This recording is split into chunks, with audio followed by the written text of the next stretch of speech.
Hey everyone, how's it going? Are you on the market for a firearm, specifically for a concealed firearm or something more discreet? I would recommend a Glock 30 if you're into 45 ACP caliber. So this is a Glock 30 subcompact designed mainly for concealed carry. So low print, not visible when you're putting in a concealed location on your body, whether it's inside a pants holster or outside externally under your arm, etc. This does have a thicker width, but that's because it's 45 ACP. You do have a more narrow handle. I do have a pinky extension magazine that came with the weapon, but you can purchase one that's more flush. So this is a 10-round magazine due to the law and regulation where I'm currently located at, but it does come in 13 and all the way up to 33, as well as, actually the 33 is a 9 millimeter, but you can get, I believe there's like a 26, 27 round, and also you can get a drum too, their aftermarket drum for this Glock 30. But for concealment, you just want the basic flush one. Your pinky does hang on the bottom though, just keep that in mind. And the neat thing about this Glock is it's very simple in terms of how you disassemble the slider to clean the gun and the trigger pull. There's really no safety mechanism externally other than this trigger second lever on top here. That's your safety mechanism. Let's just make sure this gun is empty, so no chamber ammo in the chamber, so we're good. And as you can see, this is a polymer pistol. So polymer, another word is a really high quality hard plastic, right? I shot over 1,000 rounds with this Glock 30, and as you can see, absolutely no wear and tear that you notice on this polymer. This is a Gen 3, as you can see from the hand grip here, where the Gen 4 and 5 actually have more of a checker finish on this texture. I prefer this one. It's less harsh on the skin, but if you have sweaty palms, I would recommend getting Teflon or even just getting the Glock Gen 4 or 5. I wouldn't pay more than $600 for this gun. Depending on what state you live in, you can get this as low as in the 400s. Depending on where you live. Some states require some transfer fee, tax, and so forth. So it can go up to $600, roughly around $600 before tax. And this, again, is the Gen 3.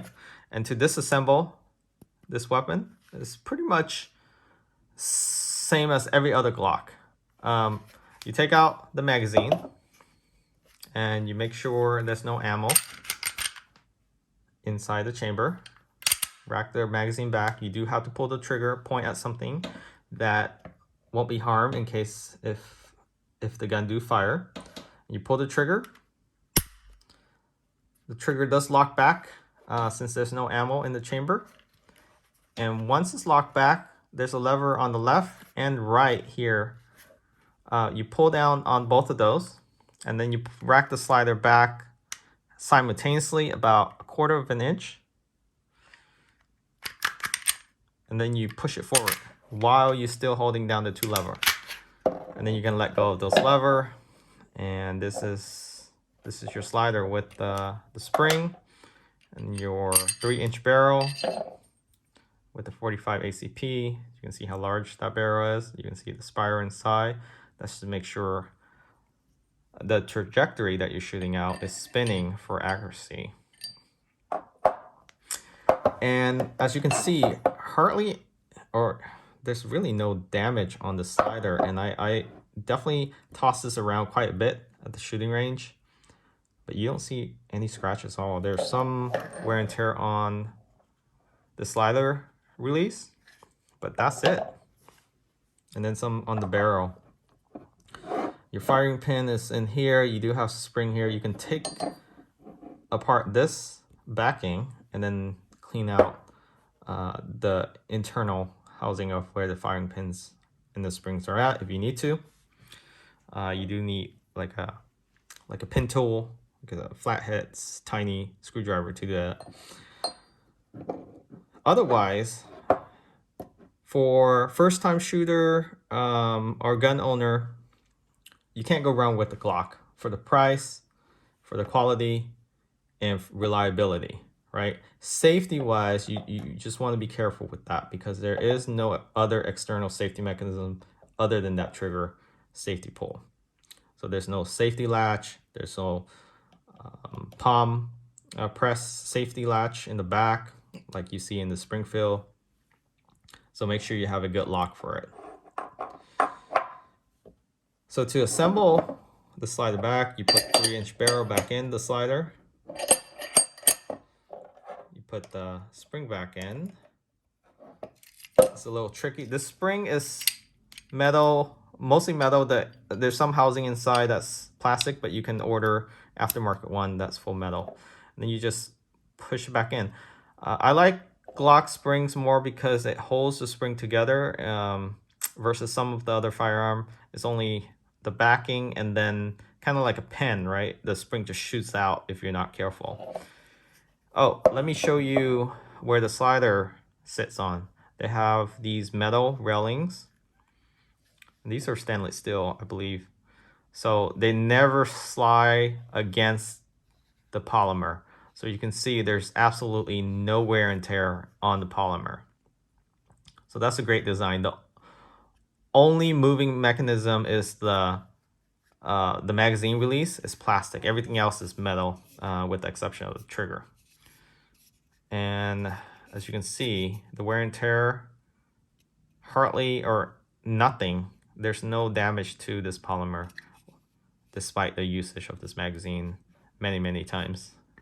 Okay, and then you just slide it back onto the rail, wrap it back, and put your magazine in, and you're ready to go. So this is the magazine release. I think I showed that, but I didn't mention it. Here's your slider lock, and that's your slider release on both sides. There's your trigger, safety trigger. And that's it. Your sights. You have your typical football sights on all Glocks. You can get night sights for an extra $50 already from the manufacturer, $49.99. Or you can buy aftermarket ones. I think they run for the same price. The challenge is you just gonna have to take to a gun shop and have them do it so you don't scratch up the slider unless you have the tools to do so. And hopefully you find this video helpful. If you're on the market for a firearm, this is a good self-defense as well as concealed carry. I would highly recommend 45 ACP. For a newer shooter, I would suggest trying the 9mm first. The 45 does have a stronger recoil in comparison to the 9mm, especially with the subcompact one and the 3-inch barrel. And the polymer guns tend to kick a little bit more than the full metal ones. Something to keep in mind, but no issue at all. You know, as long as you have a good grip, you can do one-hand shooting with this. It won't be as accurate as using two hands, obviously. So highly recommend taking some training class if it's your first time shooting, holding out on all the guns. You don't have to look specifically at the 30. There's other version of the 45, the compact or the full size one. Same thing with the 9mm. Comes in the 17, which is full size, 19 compact, and then the 26 is subcompact, similar to this one. All right, well, thanks for watching. Catch you all next time. Hopefully you find this video helpful in your next purchase or your first purchase of your firearm.